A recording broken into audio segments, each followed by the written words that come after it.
Assalamualaikum warahmatullahi wabarakatuh. Shalom, Om Swastiastu, Namo Buddhaya, Salam Kebajikan. Perkenalkan, nama saya Andreas Kenneth Jonathan.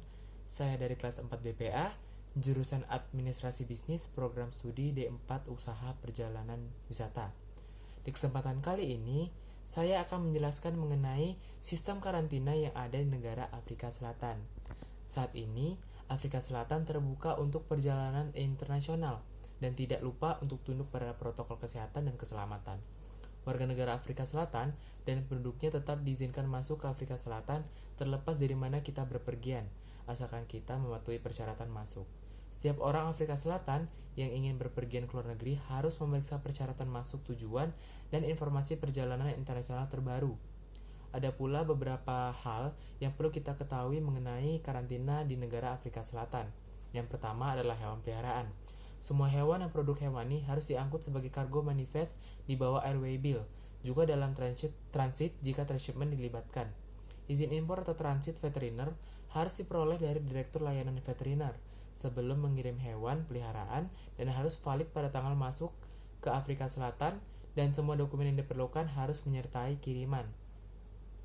Kecuali anjing atau kucing kita masuk dari negara anggota SADC seperti Botswana, Lesotho, Malawi, Namibia, Swaziland, ataupun Zimbabwe.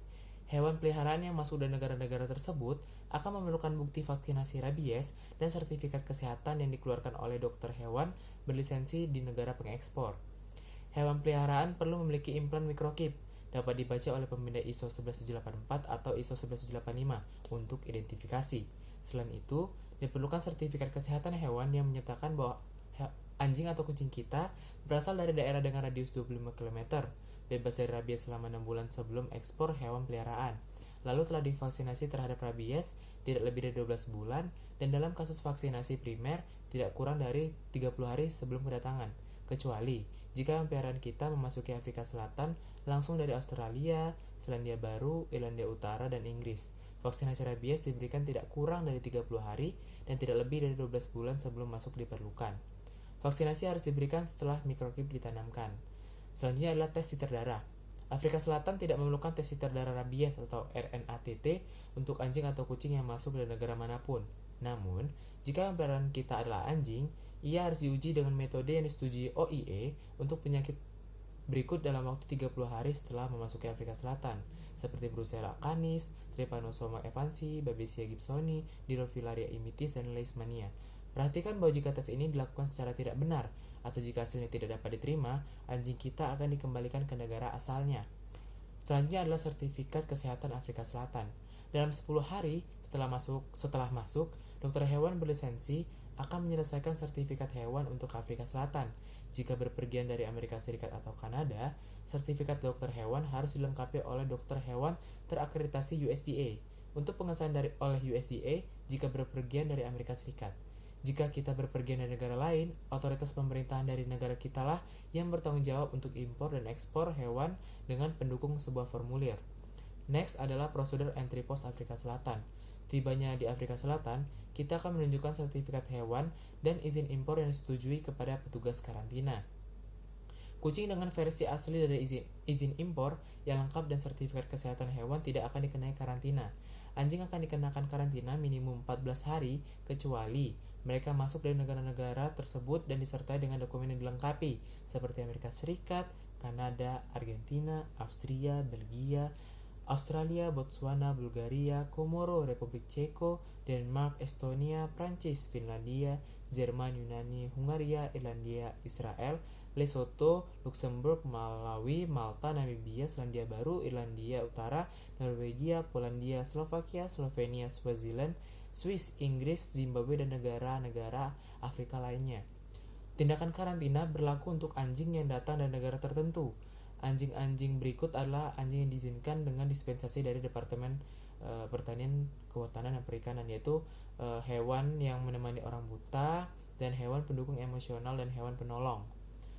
Lalu untuk memasuki Afrika Selatan, anjing yang akan dikarantina pada saat kedatangan di Afrika Selatan hanya dapat diimpor ke Afrika Selatan melalui Johannesburg atau Bandara Internasional Cape Town dan tidak akan diizinkan memasuki Afrika Selatan melalui bandara atau pelabuhan masuk lainnya, termasuk pos perbatasan darat. Kucing diizinkan memasuki Afrika Selatan melalui darat dari Mozambik. Anjing dan kucing yang diimpor dari negara-negara yang tidak dikenai karantina juga dapat diimpor ke Afrika Selatan melalui Bandara Internasional Durban.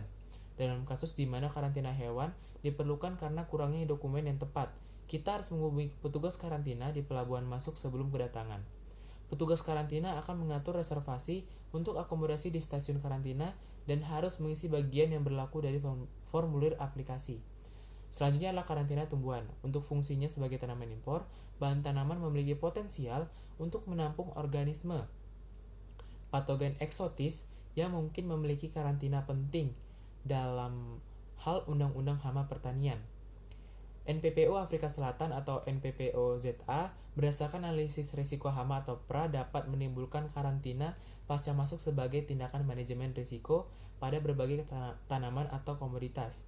Instalasi diadakan di fasilitas PEQ untuk inspeksi dan atau pengujian diagnostik sebelum rilis final. Fasilitas dan sistem manajemen PEQ dirancang untuk mencegah keluarnya organisme patogen yang teregulasi yang mungkin terkait dengan tanaman impor dan bahan tanaman. Bahan perbanyakan yang diimpor seperti stek, benih, kultur jaringan, dan lain-lain. Tanaman karantina didirikan dan dipelihara di salah satu dari 2 stasiun karantina tanaman resmi, fasilitas karantina eksternal yang disetujui, dan lembaga outsourcing. Ada beberapa tanaman yang ditangani di bawah periode karantina pasca masuk seperti tanaman Mediterania, contohnya seperti almond, ceri, buah batu, buah pome, prunus, anggur, zaitun, stroberi, raspberry, lalu jenis tanaman protea, leucadendron, lalu brunia, adenatos, lalu buah-buahnya seperti kesemek, delima, dan juga hazelnut. Lalu untuk tanaman subtropis itu ada leci, ada avocado, ada jeruk, dan juga tebu. Lalu next adalah tujuan karantina post-entry dari tanaman. Untuk mengecualikan organisme patogen yang diatur dari Afrika Selatan dengan mengisolasi tanaman impor dan bahan tanaman setelah impor untuk melakukan inspeksi dan pengujian diagnostik yang dirancang untuk mendeteksi keberadaan hama dan penyakit karantina dan untuk memverifikasi status fitosanitasi tanaman. Karantina tumbuhan tidak boleh dianggap sebagai proses untuk membebaskan atau membersihkan bahan tanaman dari organisme yang diatur. Jika jalur tertentu atau spesies tanaman ditemukan yang secara rutin menampung organisme yang diatur, Departemen Pertanian Kehutanan dan Perikanan dapat mengambil tindakan untuk menutup jalur itu atau memaksakan pembatasan atau ketentuan lebih lanjut tentang impor bahan material spesies tertentu di masa mendatang. Lalu ada pula layanan yang diberikan oleh layanan karantina sebagai tumbuhan divisi. Yang pertama, memfasilitasi impor bahan perbanyakan tanaman dari kultivar buah atau varietas baru ke Afrika Selatan. Yang kedua, layanan konsultasi kepada importir mengenai prosedur, persyaratan, peraturan, dan tindakan yang berkaitan dengan impor bahan perbanyakan tanaman ke Afrika Selatan. Yang ketiga, pemeliharaan dan pemantauan bahan perbanyakan tanaman saat dalam karantina pasca masuk dan memberikan umpan balik kepada klien ataupun importir secara teratur. Yang keempat, melibatkan dan berkomunikasi dengan pemangku kepentingan ataupun klien dan ataupun importir melalui pertemuan secara teratur. Yang kelima, memfasilitasi pengujian diagnostik dan evaluasi bahan perbanyakan tanaman impor selama periode karantina pasca masuk. Dan yang terakhir, menyediakan bahan perbanyakan tanaman yang berkualitas tinggi dan bebas hama bagi klien ataupun importir setelah dibebaskan dari karantina pasca masuk. Selanjutnya adalah karantina bagi wisatawan yang mengunjungi Afrika Selatan di kala pandemi COVID-19. Untuk pembatasan perjalanan masuk turis itu pengujian sebagian diizinkan dengan pemeriksaan kesehatan dan tes PCR untuk semua negara. Lalu untuk karantina itu tergantung dari kota tersebut. Lalu untuk rincian karantina, siapapun yang tiba di Afrika Selatan mungkin harus melakukan karantina sendiri bergantung pada hasil pemeriksaan. Untuk pembatasan lokal lockdown di efek itu jenisnya partial, sebagian event atau beberapa ada yang diizinkan.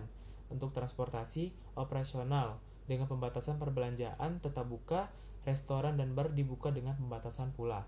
Untuk persyaratan perjalanan, yang pertama, penumpang hanya dapat mendarat di Cape Town, Durban, Nelspruit, atau Johannesburg.